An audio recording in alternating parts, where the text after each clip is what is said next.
Tudo bom, Sibeli? Vem. Oi. Tu tem que ler?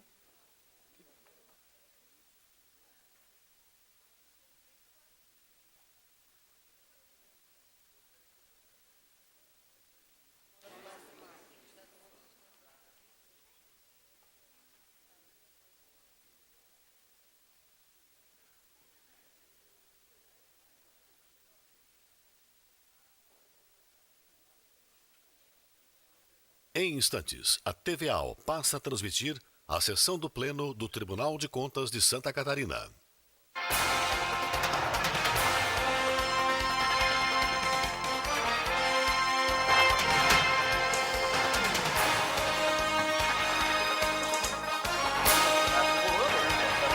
Pode colocar o outro. Não, pode colocar o outro. Pode colocar o outro.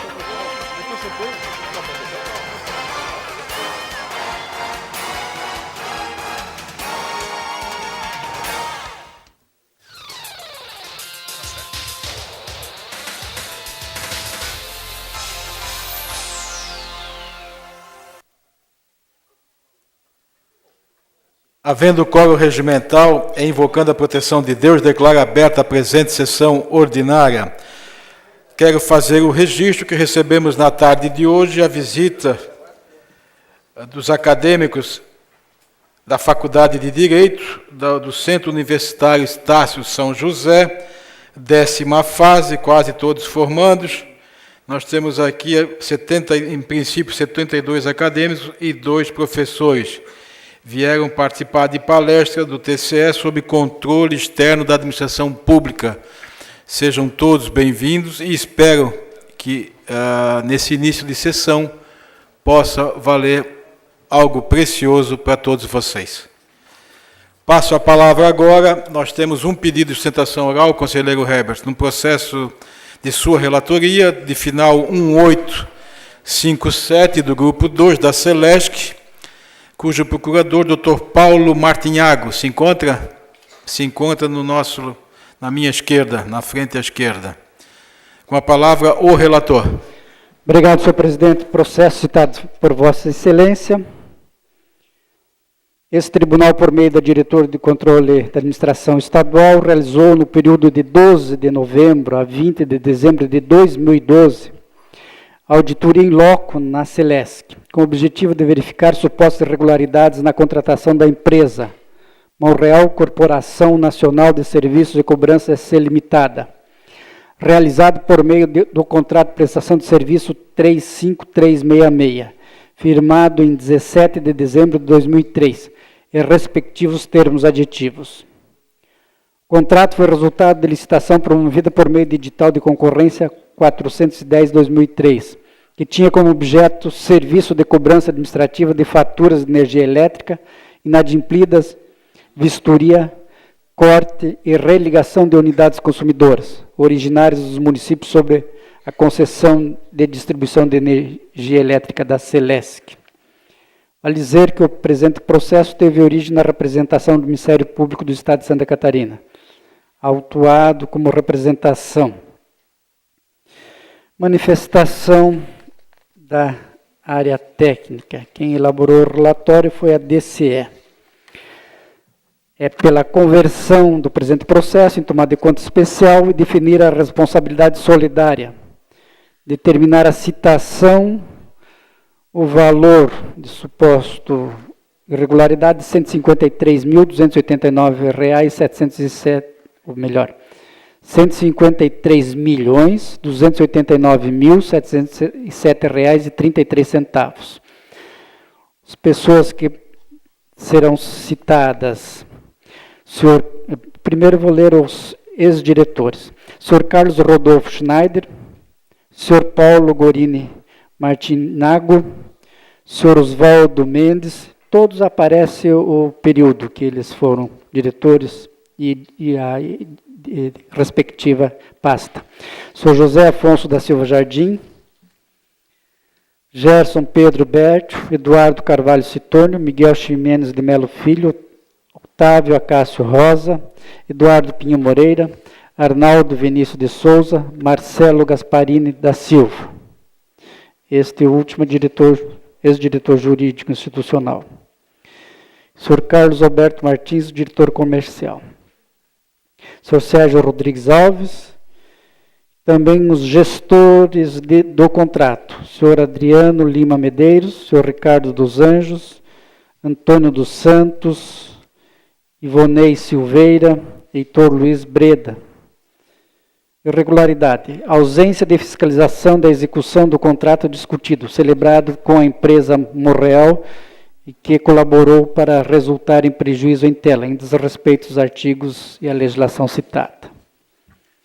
Também proceder à citação a fim de possibilitar o contraditório e ampla defesa dos senhores Carlos Roberto Schneider, Paulo Gorini Martinago, Oswaldo Mendes, José Afonso da Silva Jardim, Gerson Pedro Bertio, Eduardo Citônio, Miguel Ximenes de Melo Filho, Otávio Acácio Rosa, Eduardo Pinho Moreira, Arnaldo Vinícius de Souza, Marcelo Gasparini da Silva, Carlos Alberto Martins e Sérgio Rodrigues Alves. Essa irregularidade é a contratação de terceiros e aditado sistematicamente a avença para realizar atividades finalistas da campanha, atividade esta que deveria ter sido realizada por seus empregados, evidenciando burla ao concurso público, em desacordo com a legislação citada.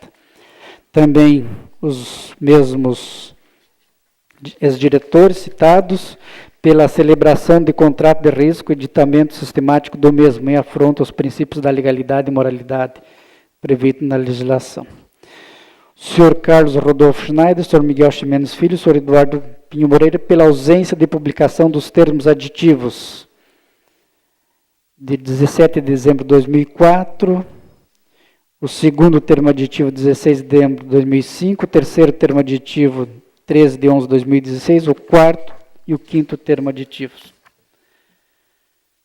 O Ministério Público, junto ao Tribunal de Contas, manifesta-se acolhendo-se às conclusões da DCE, conforme o parecer, concluindo nos seguintes termos.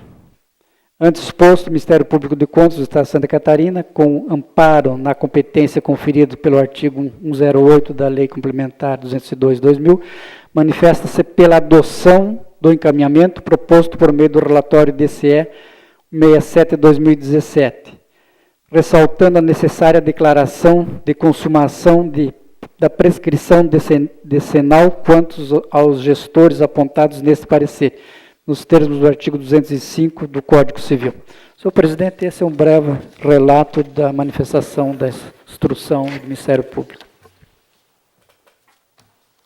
Passa a palavra agora ao Dr. Paulo Martinhago, que tem 10 minutos por mais 10 para a sua sustentação oral.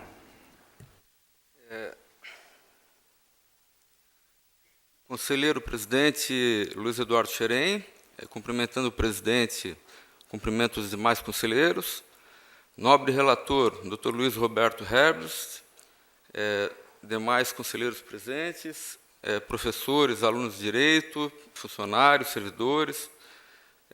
Parabenizo também esta casa pelo aniversário e pela troca de plenário, né? Eu só gostaria de argumentar, presidente e relator, que eu saí da Celesc dia 6 de abril de 2004. Tá?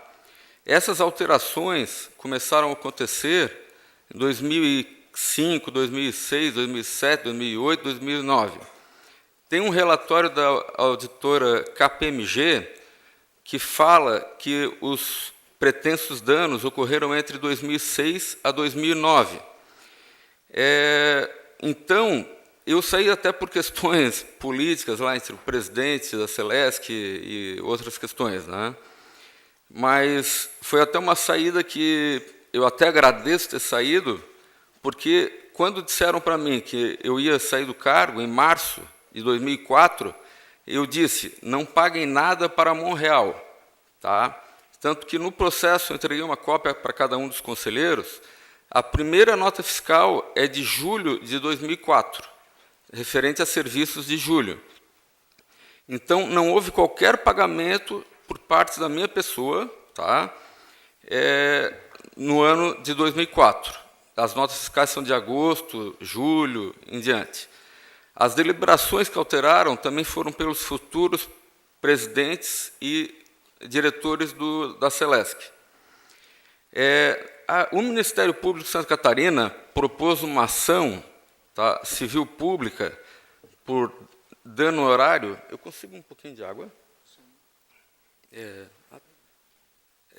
Propôs essa ação de dano contra o erário público. Desculpa que eu vim de Criciúma viajando aí de carro. Só tomar um golinho. Muito obrigado.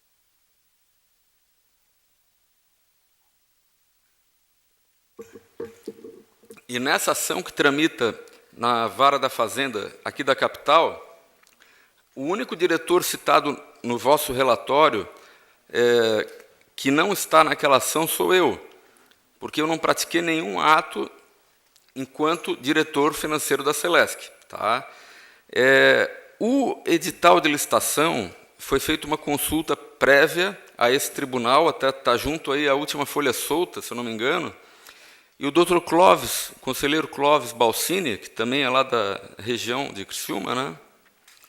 Eles autorizaram a fazer a licitação para a contratação dessa empresa, de uma empresa de cobrança de valores moeda podre da Celesc, que tinha os 300 milhões de inadimplência e a Celesc não tinha como cobrar. A máquina da Celesc não conseguia mais cobrar essa moeda podre.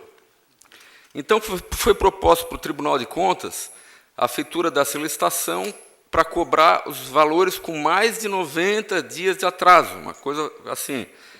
Aí o que acontece? Depois que eu fui exonerado da empresa, né, começaram a baixar esses valores para 60 dias, para 45 dias, depois voltou para 90 dias. Então, aí que houve esse extrapolamento. Tá? Tanto que a primeira nota fiscal, que é de julho de 2004, posterior à minha saída, que não foi paga por mim, é de 64 mil, aproximadamente. Tá?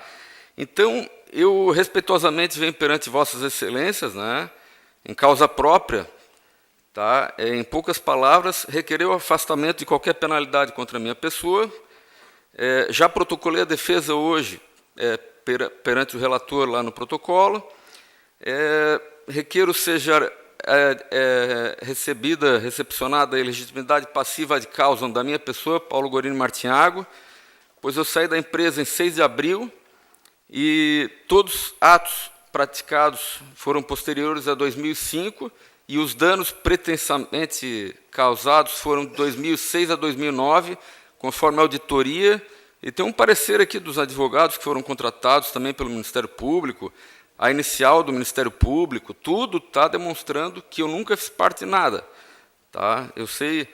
E também esse processo na Justiça Comum, tá? Eu não sou parte, e ele alega clara e cristalinamente que foram objeto das alterações contratuais de 2006 a 2009, que foram essas várias deliberações das diretorias colegiadas que foram abaixando os prazos de cobrança para Monreal poder cobrar mais, chegando a milhões. Tá? Ressaltando que eu nunca paguei nada para essa empresa, porque eu tinha um pé atrás também. Tá? O edital de licitação, então, ele foi pré-analisado por essa egrégia Corte de Contas. Também entendo que, por ter passado mais de 10 anos, apesar de eu como advogado, entender que o prazo é 5 anos, o quinquenal, já ocorreu a prescrição, no caso, na forma do Código Civil, e mesmo se fosse no de 10 anos, pelos fatos que eu pratiquei em 2003, 2004, nós estamos em 2018, já teria passado 14 anos. Tá?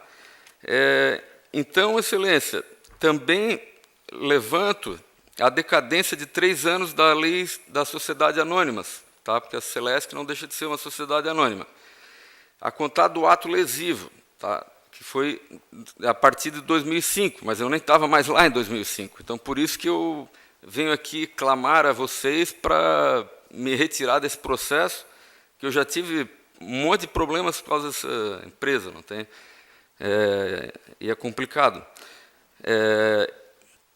Então, conforme ficou declarado na inicial do Ministério Público de Santa Catarina, na ação de improbidade administrativa movida que está ali naqueles documentos, tá? Eu não sou parte, sou a única pessoa que não sou parte. Foram incluídos ainda os 2 diretores da Monreal, o chefe da Monreal, não sei, tal de Francisco e outro, e uma empresa chamada Dogma também, que eu nem sabia que existia, tá? Que fazia lá um tipo backup do sistema, e eu nunca soube de nada porque era ligado à diretoria técnica, tá? E esse é outro problema que existe também. A diretoria financeira da Celesc, ela te cobra, emite lá, e a diretoria técnica que emite a fatura. Então, é meio complicado o sistema, tá, relator? Então, pela exoneração do contestante, que sou eu, né, em prazo anterior aos fatos que causaram os pretensos danos, requer a aplicação da prescrição, por ter transcorrido mais de 5 ou 10 anos, sendo incabível, em tese, a aplicação de multa ou qualquer outra penalidade. No mérito, também requero a exclusão da minha pessoa pela ilegitimidade passiva de causa. Tá? Entendo totalmente procedente o processo, pois não estou sendo julgado na justiça comum, tá? E não gostaria de levar adiante esse sofrimento de responder uma coisa que eu não tive causa, né? Porque eu não estava mais na empresa. E ressaltando que o Dr. Clóvis Balsini, o conselheiro já falecido, uma pena, ele autorizou, né, mediante decisão, a feitura do processo licitatório na forma da Lei 866, respeitando todos os princípios de legalidade, moralidade, publicidade. O pessoal da Celesc, nesse critério, a Comissão de Licitações, que eu nunca fiz parte também, ele é muito controlado, tá? Eles fazem os negócios bem feitinho. Assim sendo, pelo princípio de ampla defesa e contraditório, requer seja aceitas as presentes justificativas para afastar todas e quaisquer penalidades contra a minha pessoa. Seria isso, conselheiros, desculpa ocupar o tempo, no aniversário dessa casa, parabenizo de novo, tá? E que seja feita a mais salutar e costumeira justiça. Obrigado. Agradeço o conselheiro Erneusto também. Conselheiro Herbert, alguma dúvida? Não há dúvida, o senhor pode retornar ao seu assento. Senhor presidente, embora a fase do processo não trata ainda de julgamento de mérito, trata de conversão de tomada de conta especial com ouvida dos supostos responsáveis, mas em consideração à sustentação oral e para verificar sobre a ilegitimidade passiva, para que não possa continuar respondendo no processo, eu vou analisar a sustentação oral, verificando a documentação que foi entregue neste momento. Eu solicito retirada de pauta do processo, senhor presidente. Retirado de pauta. Eu convoco o conselheiro Kleber para a sessão de hoje, as próximas 2 sessões, para substituir o conselheiro César Fontes. Faço um apelo ao plenário que, depois dos pedidos de preferências das cautelares, se pudermos dar uma preferência aos PCPs.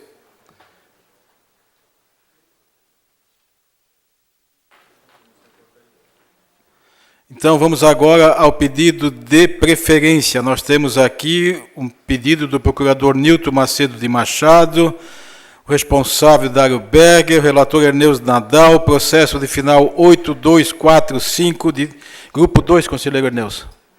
É preferência somente.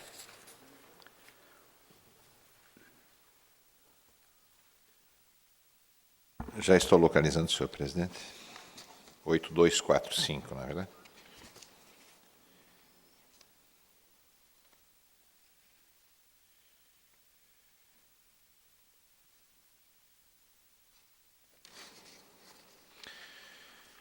Aqui está, senhor presidente.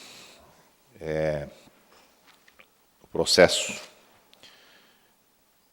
com referência à Prefeitura Municipal de Florianópolis, de número já mencionado por Vossa Excelência, e trata de uma representação autuada em decorrência da comunicação da ouvidoria de número 565/2016, referente aos servidores em desvio de função, exercendo atribuições do cargo de fiscal de serviços públicos. Na sessão do dia 31 de outubro, última quarta-feira, compareceu à sessão o senhor Dr. Nilton Macedo de Machado, procurador do interessado do senhor Dário Elias Berger. Diante da dúvida quanto ao senhor Dário figurar como responsável, determinei o adiamento dos autos. Ao reexaminar os autos, vislumbra-se que as irregularidades foram verificadas a partir de agosto de 2016, conforme consta na informação 19/2017, emitida pela DAP. Portanto, em que pese constar o senhor Dário Berger como interessado no espelho da consulta processual, a audiência e o andamento processual deu-se apenas em relação ao ex-prefeito César Souza Júnior, de forma que se trata do único responsável dos autos. Aqui, o ex-prefeito Dário Elias Berger figura como interessado. Dessa forma, passo à leitura do voto. Os autos foram analisados pela área técnica, que sugeriu a audiência do senhor César Souza Júnior, prefeito em exercício 2013 a 2016. Conheci da representação e determinei a audiência do responsável. Após a divisão de controle de prazo, certificou que decorreu o prazo sem que houvesse manifestação do responsável. Reexaminados os autos, a DAP elaborou o relatório 4789/2018 e manteve a restrição. Sugeriu o julgamento irregular do desvio de servidores, com aplicação de multa ao responsável, bem como recomendação à Prefeitura. O MP de Contas opinou pela adoção da proposta da área técnica. Extrai-se da representação que, no âmbito da Prefeitura de Florianópolis, haviam 6 servidores que exerciam a função de fiscal de serviços públicos, porém não titulares de outros cargos de provimento efetivo, de acordo com o quadro reproduzido no voto. O desvio de função é objeto, inclusive, de 2 pré-julgados da Corte de Contas 0814, 0663. Diante da ausência de resposta por parte do responsável, consoante anotado pelo Procurador de Contas, aplicam-se os efeitos da revelia, considerando-se verdadeiras as alegações de fatos formulados. Pelo exposto, proponho o voto que é por considerar procedente a representação irregular e o desvio de 6 servidores, aplicar multa mínima ao senhor César Souza Júnior, recomendar à Prefeitura de Florianópolis que se abstenha de efetuar o desvio de função de servidores. Dar ciência é o voto. Em discussão, em votação, aprovado. Conselheira Sabrina tem um processo de final 5 de 3048 da Coab. O interessado é o ex-prefeito Ronério Heiderscheit. Procuradora, doutora Neuza Serafim, se encontra?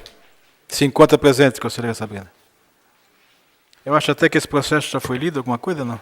Já havia sido relatado, presidente, e o conselheiro Vandal havia retirado um dos débitos. E na última sessão, o conselheiro Ney Ascari solicitou vistas. Uma palavra para o conselheiro José Ney, então. Eu devolvi sem manifestação, senhor presidente, mas posso antecipar já neste momento meu voto, se for o caso. Eu não sei Como? se está em discussão ou já está em votação? Não, só quero a sua manifestação. Porque eu devolvi sem manifestação. Você devolveu sem manifestação. Com a palavra, então, a relatora. Senhor presidente, eu analisei o voto divergente e vou manter a minha proposta de voto inicial já apresentada no Então, plenário. o seu voto é com multa e débito, é isso? Não o débito principal, mas apenas o débito relativo à hora extra. Tá. O conselheiro Vandal. Eu já fiz a manifestação do meu voto, é parecido com um pouco da Sabrina. O senhor tira o débito, é isso? Sim, dá tanto débito quanto também uma multa de R$3.000, me parece. Já que envolve valores, se a conselheira Sabrina, até para refrescar a memória dos demais conselheiros, pudesse ler apenas o voto e o conselheiro Vandal também só ler o voto, para nós tomarmos a decisão. Conselheira Sabrina, faz favor. Estou abrindo o sistema, presidente. Aqui o voto, então, processo 3048, da Companhia de Habitação do Estado de Santa Catarina. A proposta de voto ao final é, analisando, inicialmente havia uma propositura de 900 mil para imputação do débito, que era a questão central. Posteriormente foi reduzido para um montante aproximado de 300 mil reais. E no voto eu aqui estou excluindo esse débito, mas mantendo outras irregularidades. São a proposta de voto a julgar irregulares com imputação de débito, no montante de R$ 15.022,98, em face do pagamento a título de horas extras ao motorista do diretor-presidente da Coab, sendo infringido o artigo 72, inciso 1 da CLT e a cláusula 13ª do Acordo Coletivo de Trabalho 2013-2014, além de caracterizar ato de liberalidade do administrador a custas da companhia. Houve um valor de horas extras fixo e não foi comprovado propriamente a utilização devida do Instituto da Hora Extra. R$ 3.000 em face da inserção do nome e imagem em publicidade oficial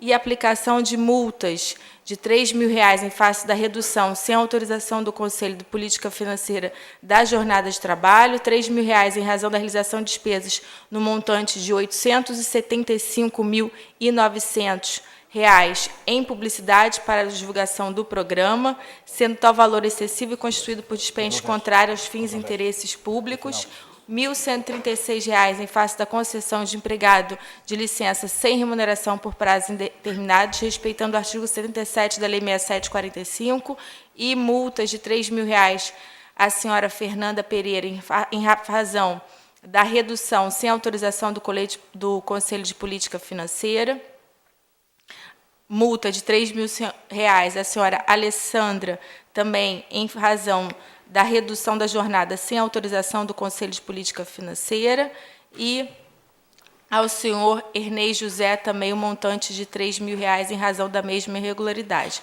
Determinações da companhia e da ciência. Peço agora, então...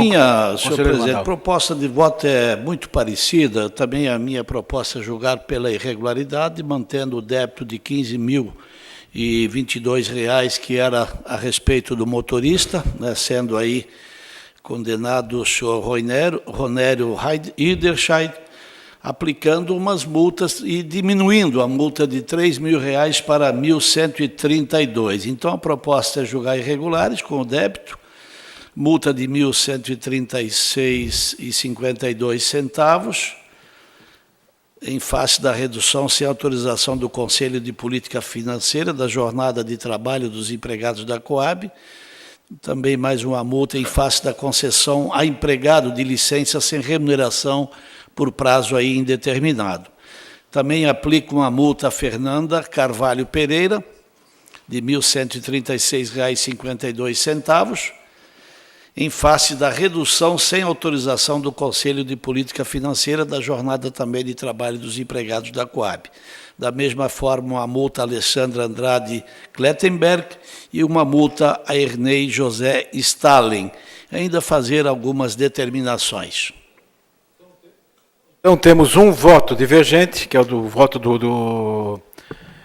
do corregedor. Como voto o conselheiro Luiz Roberto Herbert? Voto com a proposta da conselheira Sabrina. Como voto o conselheiro Deus Nadal? Com a proposta de voto divergente. Com a divergência. Como voto o conselheiro José Ney Ascari? Também voto com a divergência, senhor presidente. Como voto o conselheiro Kleber Muniz Gave? Eu voto com a conselheira Sabrina. 3 votos pela divergência, 2 votos a favor da relatora, aprovada a divergência. Eu tenho um processo também de pedido de preferência, unidade gestora ao Tribunal de Justiça, o processo é de final 1760, grupo 4, o procurador Dr. José Moire Júnior se encontra? Se não se encontra, como é que foi feito o pedido de preferência? Então, volta para a pauta normal. Eu passo agora a palavra, então, aos cautelares. Quem tem cautelares, por favor? Conselheiro José Ney tem um pedido de cautelar. Sim, senhor presidente. É do município de Orleans. Na verdade, trata-se de uma representação de final 9820, em face de supostas irregularidades no edital da concorrência pública número 4/2018, publicado pelo município de Orleans, para selecionar empresa para prestação em regime de concessão comum de outorga onerosa do serviço de estacionamento público rotativo no município.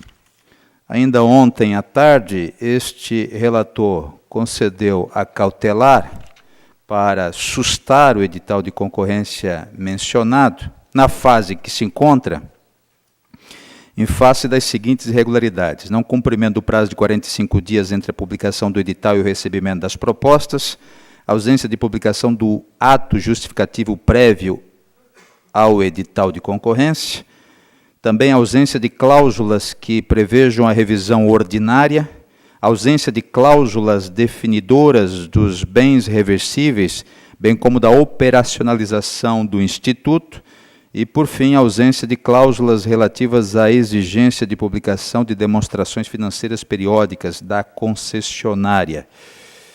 Repito, a cautelar de sustação foi deferida ainda ontem e é esta a proposta que submeto para a ratificação do plenário neste momento. Em discussão, em votação, aprovado. Eu passo então agora, como a pedido da presidência, vamos analisar os PCPs.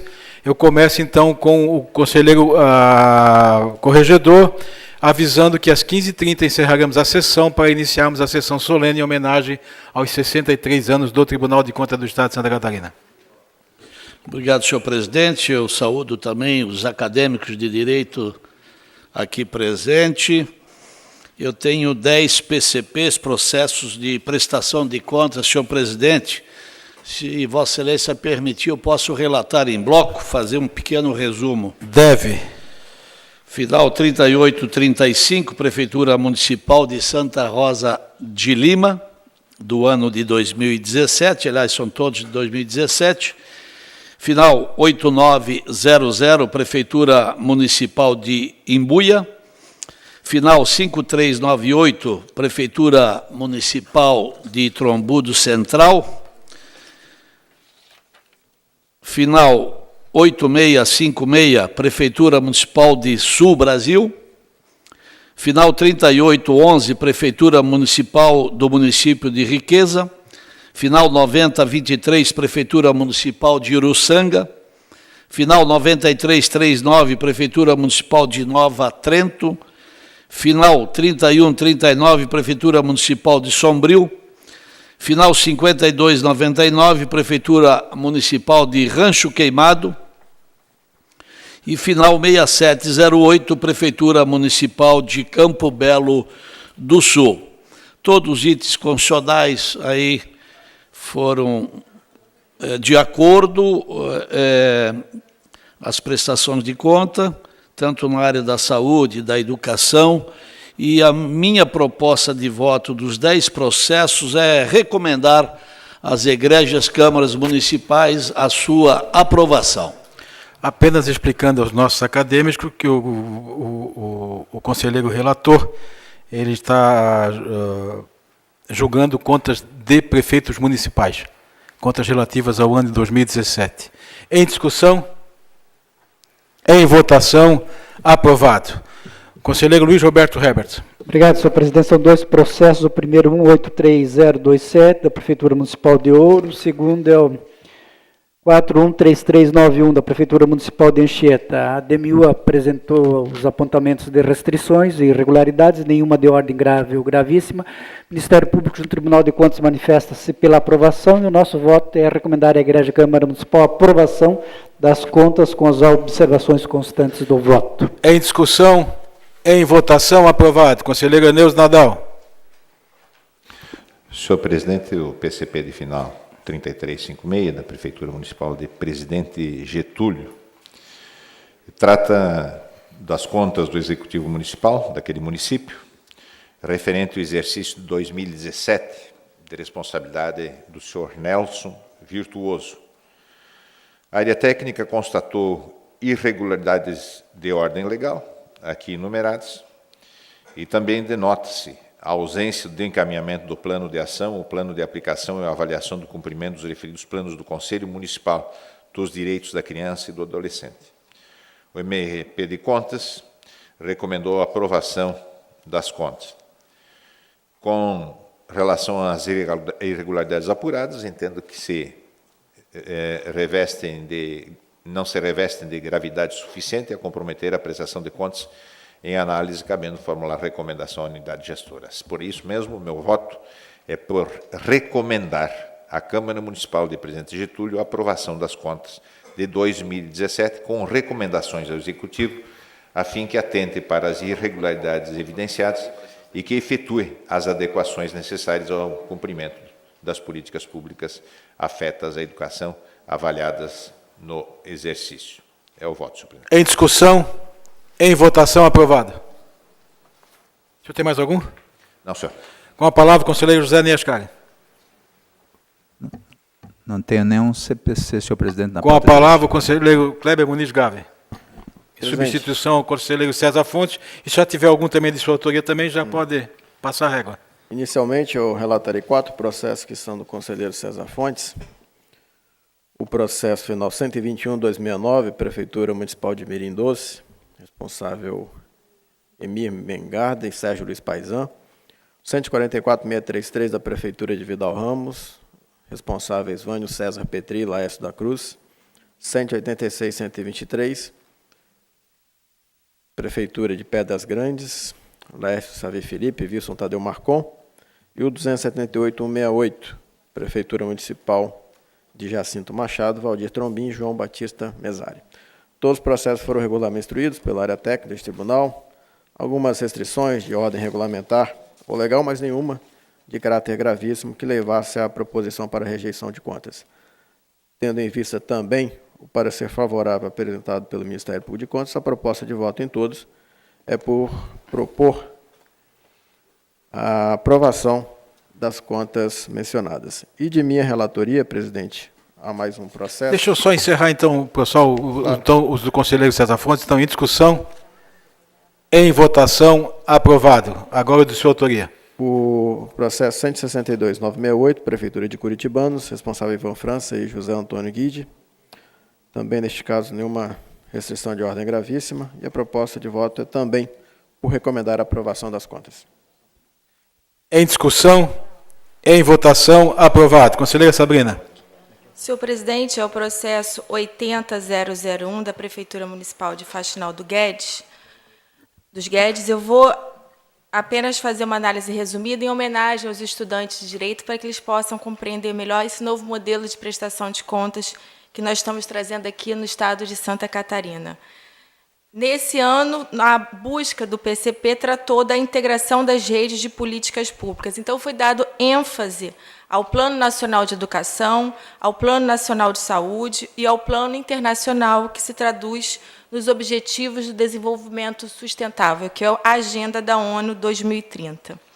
Nesse sentido, o objetivo dessa prestação de contas é fornecer ao Poder Legislativo local o exame sobre a execução do orçamento, dos programas governamentais e das contas públicas em sentido estrito, patrimônio público, situação fiscal de curto, médio e longo prazo, para que esses dados possam ser utilizados na apreciação das propostas orçamentárias do exercício seguinte. Nesse sentido, nesse ano nós trouxemos uma novidade, que é a especificação, as especificidades do município, trazendo a questão das atividades, principais atividades econômicas, a especificação comparativa das despesas por função de governo, e verificamos que no município de Faxinal dos Guedes, em termos gerais, as áreas de educação e saúde receberam o maior investimento do poder público, juntos representando 52% do total orçado para o exercício. O exame do parecer prévio, ele abrange 3 aspectos: a observância das normas constitucionais para verificar se houve ou não o cumprimento dos requisitos legais e regulamentares, o cumprimento dos programas previstos na lei orçamentária e o reflexo da administração financeira e orçamentária municipal no desenvolvimento econômico e social do município. Nesse sentido, nós enfatizamos, primeiramente, o cumprimento dos requisitos constitucionais, a aplicação nos limites mínimos de educação e saúde. Foi constatado que o município de Faxinal dos Guedes respeitou tais requisitos e, por isso, atendeu os requisitos legais e constitucionais. Com relação à lei da transparência, também foi enfatizado um outro aspecto. Além da de ser necessário assegurar o cumprimento da Lei Complementar 131/2009, que estabelece os requisitos que devem estar disponíveis no site da Prefeitura, devemos entender que a transparência não é apenas disponibilizar os dados, mas fazê-lo em linguagem clara e acessível a toda a sociedade interessada. Dessa forma, dar transparência é chamar a sociedade para participar dos rumos do Estado, é motivar a decisão tomada, é permitir ao cidadão a oportunidade de fazer parte do processo de mudanças por meio das políticas públicas que satisfaçam as reais necessidades da população. Então, nas palavras do ministro da Controladoria-Geral da União, Wagner Rosário, transparência não é só um direito, mas é uma política pública. Assim, é necessário que o governo municipal avance com relação às informações disponibilizadas de maneira a torná-las mais transparentes aos olhos da sociedade. Assim, deve ir além do mínimo obrigatório, disponibilizando informações relevantes de interesse da sociedade, como, com relação à educação, escolas municipais, qual o quantitativo, qual a localização, o número de alunos, os níveis de ensino, etc. Unidade de saúde, quantidade, localização, horário de atendimento, serviços oferecidos, o orçamento municipal, programas, projetos, ações, audiências públicas, qual o local, a data, a finalidade, o resultado alcançado, entre outros. Então, essa questão da transparência. O outro ponto que foi enfatizado nesse processo é com relação às políticas públicas. Então, foi trazida uma análise com relação ao monitoramento do Plano Nacional de Saúde, também um monitoramento da Meta 1 do Plano Nacional de Educação e os Objetivos do Desenvolvimento Sustentável, colocando que são 17 objetivos, 169 metas e 232 indicadores. Então, o município tem que adequar as suas políticas públicas a esses indicadores que já estão hoje disponíveis no site do IPEA. E essa é uma das recomendações da proposta de voto. Além disso, teve uma outra inovação, que é a inclusão de boas práticas. O município encaminhou, através de um trabalho conjunto, a Secretaria de Educação encaminhou a boa prática no que se refere à área da saúde, e isso consta no anexo 2º da proposta de voto. Por fim, a última inovação trazida no voto é a questão da responsabilidade de governo, a questão do compromisso político. Então, consta no primeiro anexo do voto o plano de governo que foi trazido e que esse plano de governo possa, então, ser uma referência para as políticas públicas que estão sendo traduzidas no PPA. Nesse sentido, verificando que o município atendeu os requisitos constitucionais e aplicou 52% na educação e saúde, a proposta de voto é recomendar à Egrégia Câmara a aprovação das contas, mas recomendando também a observância da questão da transparência, da questão também relativa às políticas públicas. É essa a proposta de voto, presidente. Em discussão, em votação, aprovado. Processo seguinte, 2360 da Prefeitura Municipal de Novo Horizonte, também seguiu-se o mesmo modelo com a introdução de questões específicas relativas ao município, a identificação de despesa por função de governo, verificando que foi apresentado 40% total orçado para o exercício no que se refere à educação e saúde. Foi feita uma análise com relação ao portal da transparência, especificamente em relação a essas outras questões, que podem decodificar as informações da sociedade, a política pública de saúde e também a política pública de educação e os Objetivos de Desenvolvimento Sustentável, Agenda ONU 2030. Também foi trazido as boas práticas do município de Novo Horizonte, que tratou da implementação de uma técnica com base nos preceitos da medicina tradicional chinesa, difundida no Brasil, que se caracteriza por utilizar um pavilhão auricular como microsistema para tratar diferentes tipos dos problemas. Tal prática proporciona ao usuário um cuidado continuado, humanizado e integral. Essa prática encontra-se no anexo 2, na íntegra, na proposta de voto, conforme encaminhado pelo município. E no anexo 1, há o plano de governo, compromisso político assumido do governo com relação às políticas públicas. Então, a nossa proposta de voto nesse processo de Novo Horizonte também é recomendar à Egrégia Câmara a aprovação com as recomendações necessárias para a melhora da qualidade das políticas públicas. É o voto. Em discussão? Em votação, aprovado. A senhora encerrou? Então, eu agora, a secretaria me corrige que a doutora Fernanda Pereira está aqui substituindo o doutor Isaí Júnior, no pedido de preferência, se encontra aqui à nossa esquerda, na frente. Passo, então, o pedido ao conselheiro Erneu, no processo 1760 do grupo 4, a aposentadoria do doutor Edson Baldo. Acho que é esse tema que já foi, inclusive, discutido nessa casa, certo, conselheiro? Já, senhor presidente, mas eu vou fazer o voto e o relatório, que não é tão extenso assim, para que nós tenhamos clareza da decisão que eu estou propondo. Então, de acordo com o que Vossa Excelência já falou, trata-se do exame de aposentadoria por invalidez permanente com proventos integrais do senhor Edson Nelson Ubaldo, no cargo de desembargador, matrícula 14517, pelo ato 1950, de 19/10/2010, do Tribunal de Justiça de nosso Estado.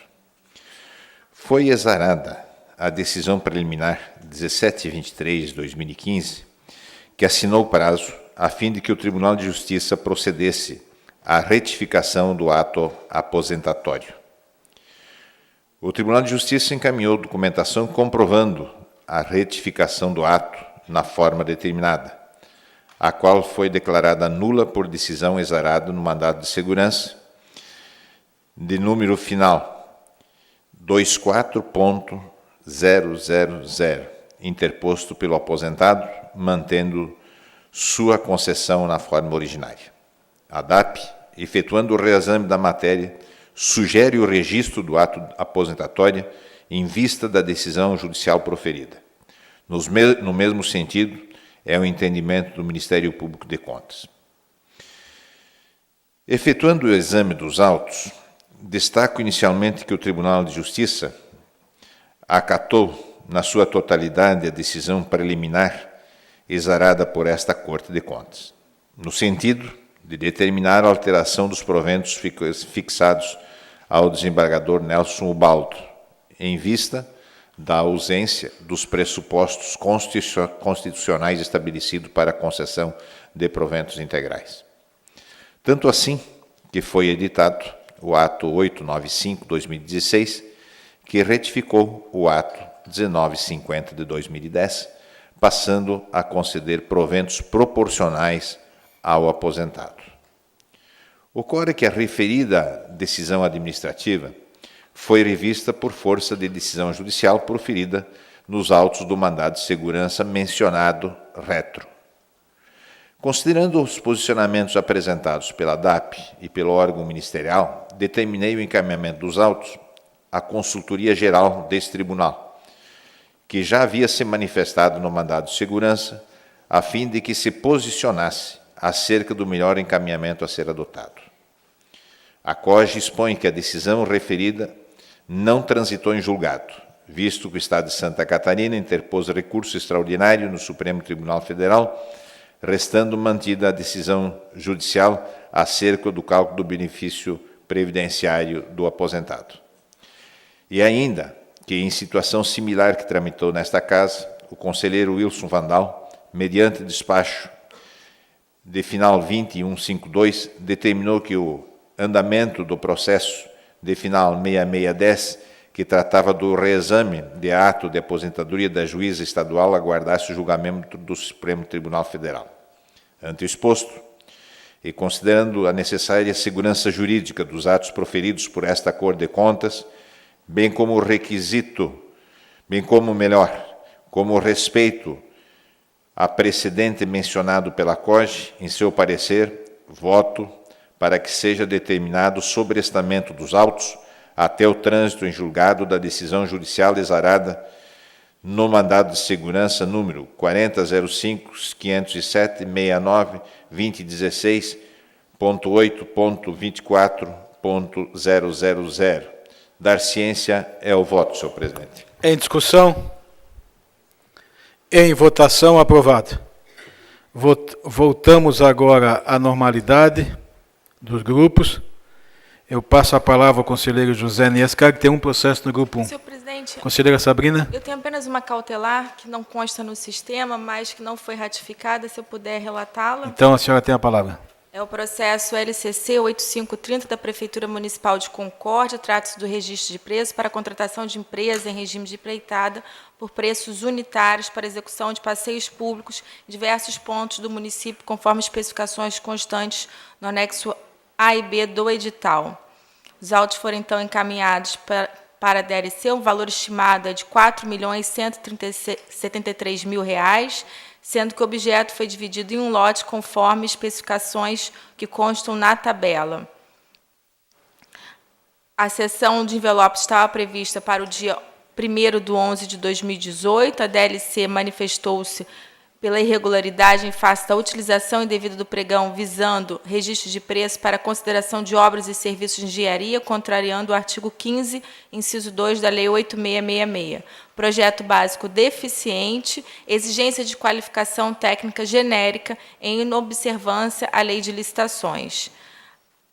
Foi sugerida também a realização de audiência, verificados os requisitos do Fumboniures e do Perículo Imora. A proposta de voto, então, foi no sentido de conhecer do relatório de instrução e determinar cautelarmente a sustação do edital de pregão 140/2018 até a manifestação anterior que revoga a medida ex officio ou deliberação pelo egrégio Tribunal Pleno. Utilização indevida do pregão visando registro de preços para a contratação de obras e serviços de engenharia, contrariando a Lei de Licitações. Projeto básico deficiente e exigência de qualificação técnica genérica. Determinar a audiência e dar ciência. A proposta de voto. Que submeto à ratificação. Em discussão, em votação, aprovado. Conselheiro Zé Ney. Trago o processo final 6815, uma tomada de contas especial, decorrente de representação formulada pelo Ministério Público junto a este Tribunal de Contas, relatando irregularidades atinentes ao pagamento de horas extras e sobreaviso ao médico Alessandro Oliveira de Moura, pela Fundação Hospitalar Filantrópica do município de Barra Velha. Por meio da decisão número 185/2015, este plenário decidiu converter, então, o processo original em tomada de contas especial em relação ao cometimento das irregularidades passíveis de imputação de débito ou cominação de multa, de responsabilidade do senhor Alzerino José de Souza, diretor-presidente da Fundação à época, em decorrência do pagamento de horas extras ao senhor Alessandro, no valor de R$ 67.140, no período de janeiro a junho de 2011, ele que atuou como médico naquela fundação hospitalar, sem comprovação de que tais horas extras tenham sido efetivamente laboradas pelo profissional. E de responsabilidade, então, do senhor Alessandro, servidor médico da fundação, em decorrência do recebimento das mencionadas horas extras, no valor de R$ 67.140, no período de janeiro a junho de 2011, sem comprovação de que tais horas tenham sido efetivamente laboradas. Os responsáveis apresentaram manifestações, juntaram documentos e, com base nesses documentos carreados ao feito, a diretoria técnica entendeu que não há como se afirmar que não houve a execução do trabalho. Pontuou também que não existem elementos probatórios dos serviços prestados a título de sobreaviso concernentes ao mês de junho de 2011. Em razão disso, a DAP manifestou-se pela imputação de débito solidário ao senhor Alzerino José de Souza, presidente da Fundação à época, e ao senhor Alessandro, médico, no valor final de R$ 12.096. Sugeriu ainda a aplicação de multa ao ex-gestor em razão do pagamento de sobreaviso sem legislação municipal que regulamente tal pagamento. O Ministério Público de Contas acompanhou esta manifestação da área técnica. Este, portanto, o relatório.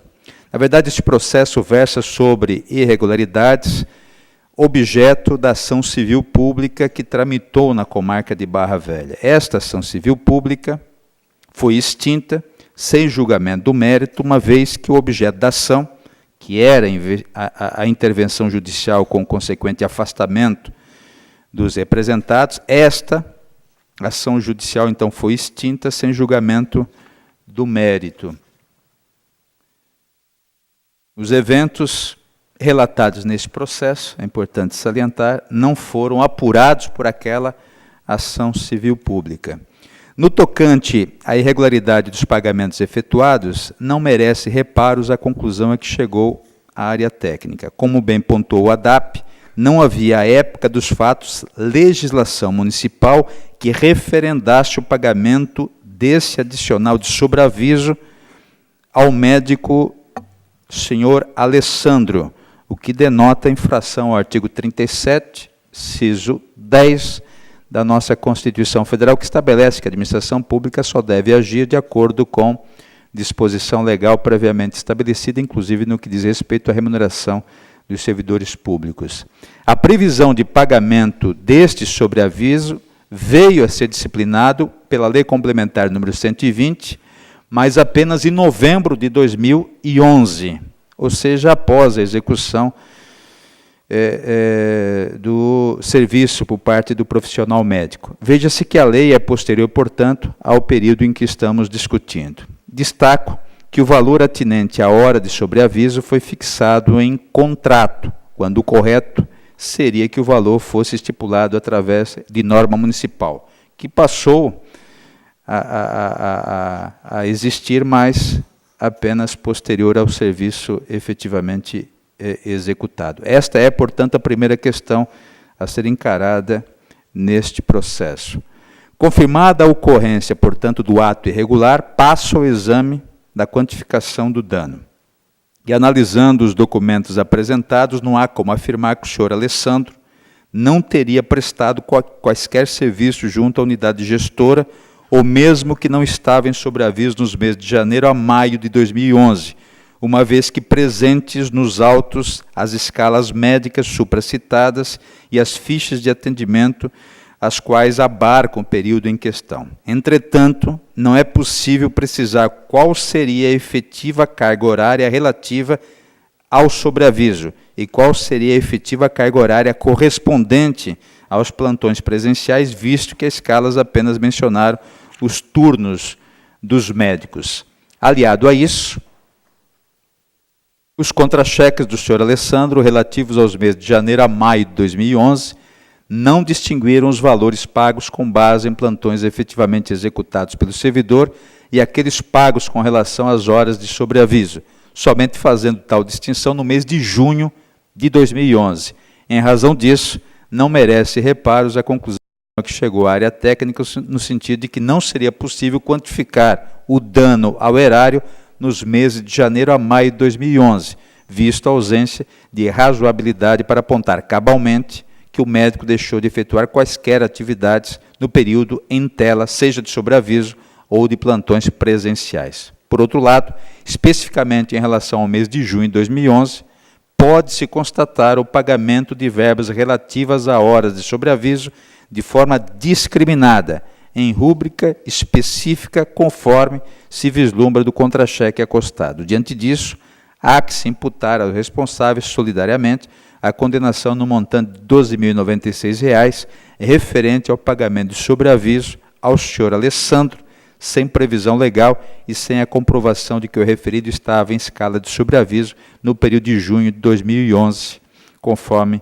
já mencionado, de acordo com manifestação da área técnica e também do Ministério Público de Contas. Assim, propõe julgar irregulares com imputação de débito as contas pertinentes à presente tomada de contas especial, para condenar solidariamente o senhor Alzerino José de Souza, presidente da Fundação Hospitalar Filantrópica de Barra Velha, no período de 2009 a 2011, e Alessandro Oliveira de Moura, médico em exercício na referida unidade gestora, ao recolhimento da quantia de R$ 12.096. E ainda aplicar multa ao presidente da Fundação à época, senhor Alzerino, no valor de R$ 1.136,52, em fase de pagamento irregular de verbas remuneratórias nos meses de janeiro a junho de 2011, a servidor da Fundação Hospitalar sem previsão legal para o referido pagamento. Dar ciência, senhor presidente, esta é a proposta de voto. Em discussão, em votação, aprovado. Grupo 2, conselheiro Wilson Rogério Vandal. Senhor presidente, eu tenho o primeiro processo final 9992, Agência de Desenvolvimento Regional de Lages. Trata os autos de auditoria de regularidade realizada pela Diretoria de Controle da Administração Estadual na Secretaria de Desenvolvimento Regional de Lages, que foi transformada em Agência de Desenvolvimento Regional conforme a lei estadual, acerca da atuação do controle interno sobre os procedimentos de concessão e prestação de contas de recursos repassados do ano 2011 e também 2012, por meio do Sistema Estadual de Incentivo ao Turismo, Esporte e Cultura, o CEITEC, e do Fundo de Desenvolvimento Social a entidades privadas. A DCE elaborou o relatório, sugerindo audiência a várias pessoas. A maioria se manifestou, apenas a senhora Michele Aparecida Freitas, embora notificada, não apresentou as justificativas. Então, a DCE, conforme os relatórios, sugeriu aplicação de multa. O órgão ministerial, através do seu procurador, Aderson, acompanhou o entendimento da área técnica. E, diante do nosso tempo, eu vou direto ao voto.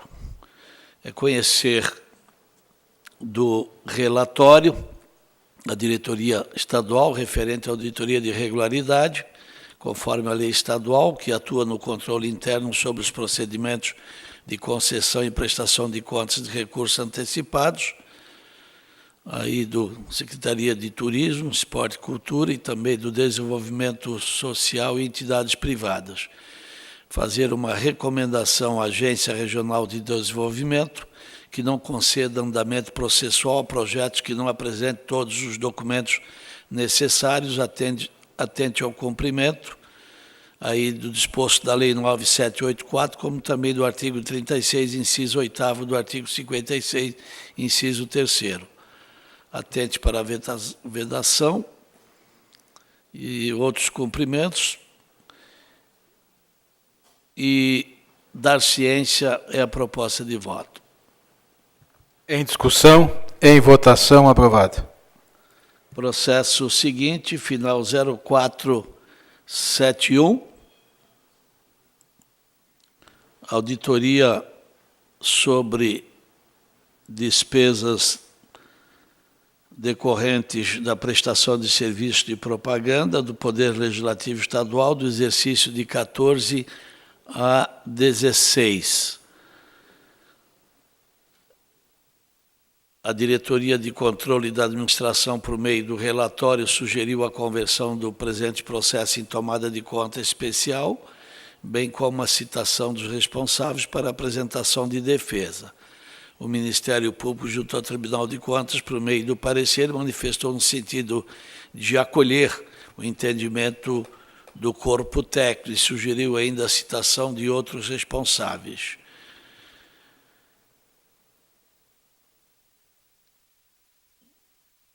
Diante do exposto, a minha proposta de voto, então, é converter o presente processo em tomada de contas especial, tendo em vista as irregularidades apontadas pelo presente relatório de auditoria, definir a responsabilidade solidária, aí de responsabilidade de senhores Gelson Merizo, ex-presidente, Carlos Alberto Lima Souza, diretor-geral da Assembleia, como também a Tami Soligo, diretora de Comunicação Social, referente à despesa com propaganda intitulada Gente que Faz a Diferença, também de responsabilidade do senhor Paulo Henrique Rocha Farias, dano ao erário, aí no montante de R$ 268.058, decorrente da simulação de despesa pública. Ainda determinar a citação e oficiar a Junta Comercial também do Estado para que adote medidas que entender cabíveis e a proposta de voto, senhor presidente. Em discussão, em votação, aprovado. Processo seguinte é município de Laguna, final 6982.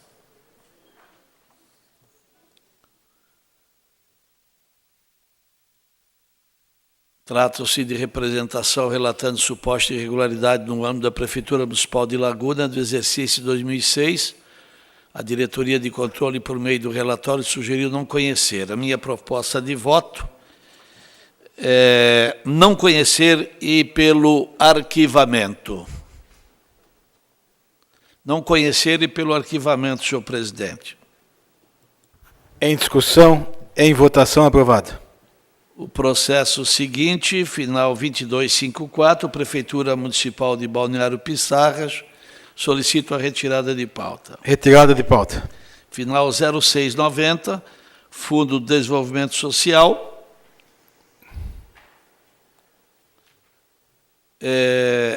Que julgou irregular o processo final 9787, com débito, o processo de tomada de contas referente à prestação de contas repassado por meio da nota de empenho no valor de R$ 5.000 pelo Fundo de Desenvolvimento Social, Associação de Moradores da Comunidade do Arroio do Rosa, em Imbituba.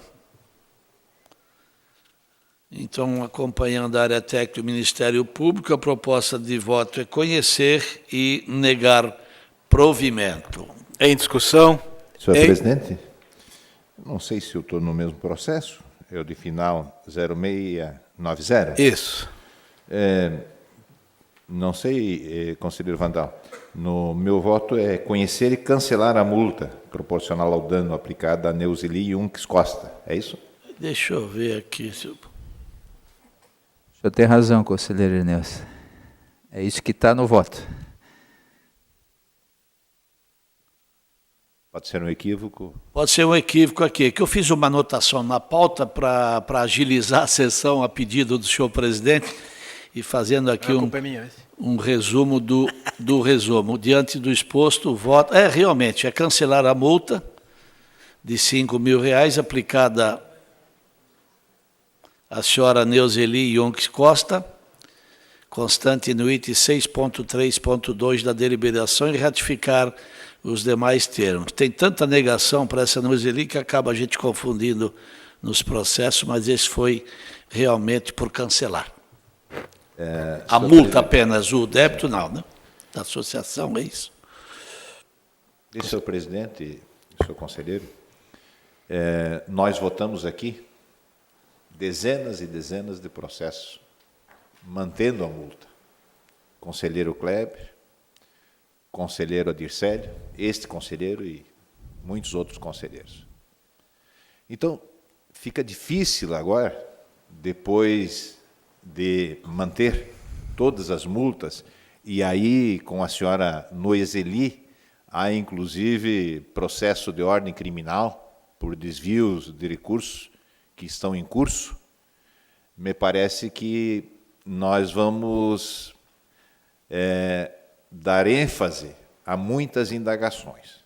Então, eu apelo ao conselheiro Vandal... Esse realmente, senhor conselheiro, não tem, enquanto nenhuma ação criminal, esse foi de uma associação de moradores que, já devolvendo os recursos, que é de R$ 5.000, eu não vejo uma multa de R$ 5.000. Eu vou pedir vista, então, senhor presidente. Pode ser. Ok. Com vista, senhor conselheiro Nelson.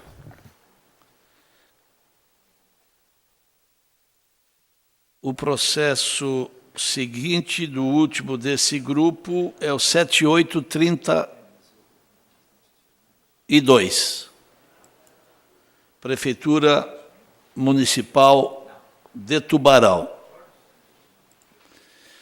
cuida de representação subscrita pela pessoa jurídica, AC Consultoria, Assessoria e Negócio, representada pelo senhor Dilson Petrazen Júnior, dando conta de supostas irregularidades no edital de pregão presencial, promovido pela Prefeitura Municipal de Tubarão, visando o registro de preço para serviço de transporte rodoviário de pacientes, atletas, materiais para eventos e usuários de serviços sociais no valor aí de R$ 2.424.730. A diretoria de controle emitiu o relatório propondo o conhecimento da representação e no mérito que fosse tida por improcedente, por consequência indeferida a concessão da medida cautelar requerida. O Ministério Público em manifestação, subscrita pela procuradora Cibele, não destou da diretoria técnica. Então, diante do exposto, a proposta de voto, conhecer da representação do pregão presencial 31/2018, promovido pela Prefeitura de Tubarão, no valor aí previsto já citado, e julgá-la improcedente ao tocante aos seguintes fatos noticiados. A exigência de idade mínima para a frota de veículos, 10 anos, não é desarrazoado, tendo em vista a média de veículos. A tabela no termo de referência, anexo 1 do edital, com tipo de veículo, com as quantidades e valores unitários, são suficientes para a formulação das propostas. A ausência da exigência do registro no DETER e na NTT, da exigência de apólice de seguro no DETER e da NTT, e da ausência da exigência de laudo de vistoria semestral, são documentos que devem ser exigidos quando da assinatura do contrato.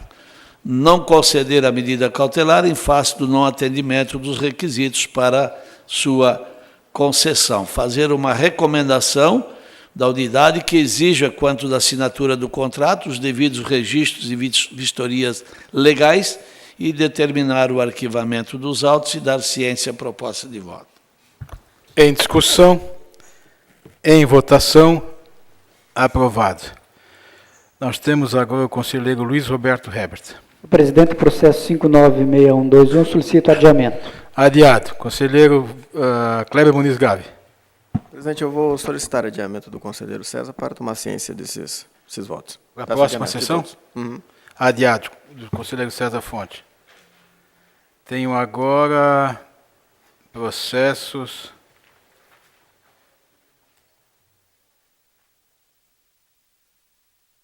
do conselheiro Arneus Nadal.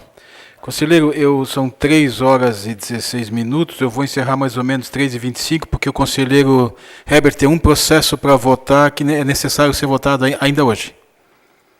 Se o senhor me permitir, senhor presidente, mesmo não sendo praxe da casa, fazer um registro de menos de 1 minuto. O senhor fica à vontade. Então, eu vou passar depois, vou ao voto, depois já vou passar a esse registro. Bom, o de 8245 já foi relatado anteriormente.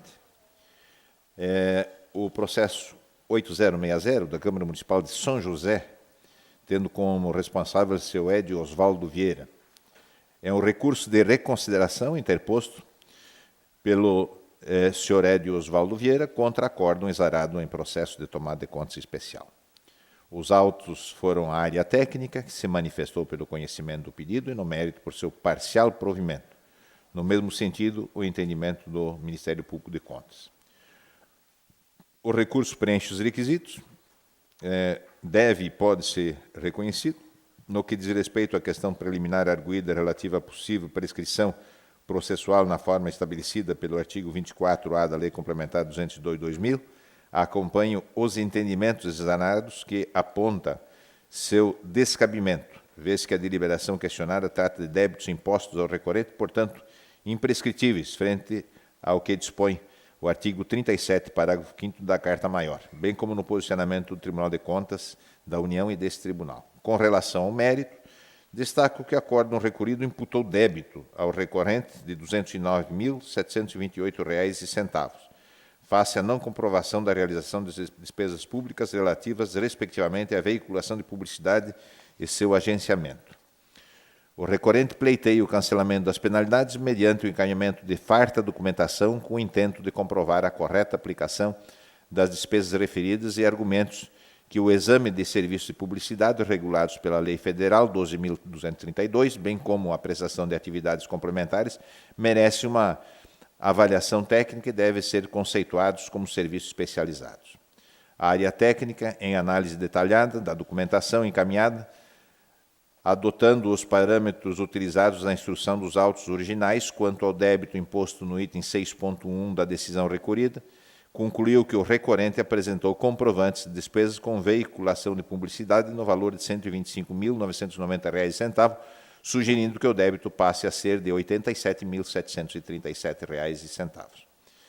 Com relação ao débito descrito no item 6.12, a área técnica informa que os pagamentos no montante de R$ 28.817 com agenciamento de publicidade devem ser considerados regulares, diante da constatação da regularidade de parte das despesas com publicidade nesta fase recursal, passando o débito neste ponto a ser de R$ 36.470. Disto isto, destaco que os argumentos apresentados pelo recorrente não têm o condão de cancelar totalmente os débitos impostos, conforme a motivação fática e normativa posta no parecer da área técnica do Ministério Público de Contas, razão pela qual manifesto no sentido de conhecer do recurso e, no mérito, dar-lhe provimento parcial para cancelar parte dos débitos impostos na forma anteriormente destacada. É o voto, senhor presidente. Em discussão, em votação, aprovado. Eu tenho mais um processo, não sei se posso relatar ou como Vossa Excelência preferir. Então, lá vamos nós. É o processo 19.430, Secretaria de Estado de Educação. Trata de uma auditoria para verificar a execução de obra nova e ampliação da Escola Estadual Professora Maria Garcia Prece, no município de Araranguá. Objeto de contrato 008, celebrado com a Secretaria de Estado da Educação, com o auxílio da Agência de Desenvolvimento Regional de Araranguá. E, após realizar a inspeção em loco, a área técnica verificou que o projeto básico se encontrava incompleto e que faltava aprovação das partes da obra nos órgãos competentes, motivo pelo qual sugeria a audiência dos responsáveis. A área técnica efetuou um procedimento interno para apurar irregularidades apontadas e apresentou alegações de defesa, as quais foram acolhidas pela DDC, que sugeriu, então, o arquivamento dos autos. O MP opinou pela regularidade dos autos auditados. No que se refere ao projeto básico incompleto, com base nas informações prestadas pelo engenheiro fiscal da obra, constatou-se que foi utilizado o projeto padrão oferecido pela Diretoria de Infraestrutura Escolar da Secretaria de Estado da Educação. Embora as secretarias devam se adaptar ao projeto padrão de suas realidades e particularidades, o projeto acabou por atender às necessidades da escola. Por se tratar de um terreno plano, não foram necessárias adaptações ao projeto nas questões de níveis. Além disso, os projetos faltantes foram juntados, saneando o apontamento da área técnica. Quanto à ausência da aprovação junto aos órgãos competentes por parte da obra, verificou-se que a sede adotou providência para solucionar o problema, sendo acostado nos autos o alvará para a construção de centro de convivência e de central de gás, afastando, portanto, a irregularidade. Ante o exposto e aos esclarecimentos prestados e às correções prontamente efetuadas pela sede, a proposta de voto por conhecer do relatório da DLC é considerar regular os autos auditados e arquivar e dar ciência. É o voto, senhor presidente. Em discussão, em votação, aprovado. Antes de encerrar a sessão, conforme combinado, eu passo a palavra ao conselheiro Luiz Roberto Herbert. Eu poderia fazer o registro, senhor presidente? Faz favor. Um minuto. Nem isso. É que, no dia de hoje, o senhor Gabriel Faria Oliveira tomou posse no cargo de Defensor Público Geral Federal para o biênio 2018-2020. E, para alegria nossa, o doutor Gabriel é irmão do diretor do Instituto de Contas, o Oswaldo. Então, quero fazer esse registro, cumprimentando ao Gabriel e a todos aqueles amigos que o rodeiam e aos próprios familiares. E, com certeza, será um ganho grande para todos nós, especialmente para o nosso país. Quero também, por parte da presidência, também parabenizar a família Farias, o Oswaldo e o seu irmão, que também teve no pai um brilhante funcionário público que muito trabalhou pela saúde pública do nosso Estado. Então, também por parte da presidência, que fica aqui nossos parabéns pela investidura de tão importante função a nível de Brasil. É mais um catarinense que honra a todos. Eu quero, então, passar a palavra ao conselheiro Luiz Roberto Herbst. Obrigado, senhor presidente. Tem um processo incontroverso fora de pauta. Já distribuí cópias a todos os senhores conselheiros. E como nós vamos reinaugurar o plenário após a sessão, acho importante a aprovação desse PNO. O PNO 1050276. Os autos tratam de processo normativo relativo ao projeto de resolução para atribuição de denominação ao plenário Tribunal de Contas do Estado de Santa Catarina. O projeto foi encaminhado pelo senhor presidente. Conforme a exposição de motivos, o objetivo é atribuir a denominação plenário governador Irineu Bornhausen, pelas razões expostas, incluindo breve currículo ao homenageado.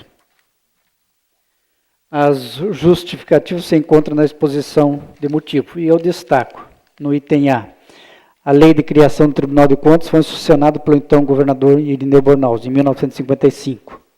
Item B, trata-se de homenagem justa e merecida a um renomado catarinense, pela sua trajetória de vida e relevantes serviços prestados à sociedade catarinense. Item C. A denominação do espaço destinado ao plenário Tribunal de Contas facilita a localização, identificação e constitui prática comum em instituições públicas. D.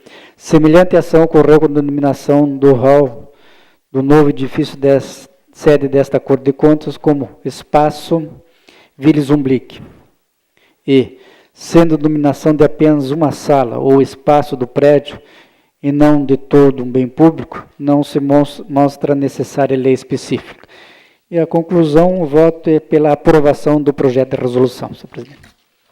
Em discussão, em votação, aprovado.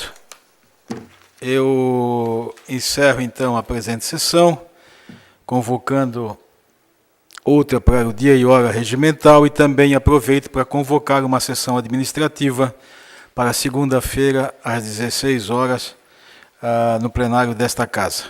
Vamos dar uma pausa de 5 minutos, então, para começarmos, então, a nossa sessão solene em homenagem aos 63 anos do Tribunal de Contas de Santa Catarina.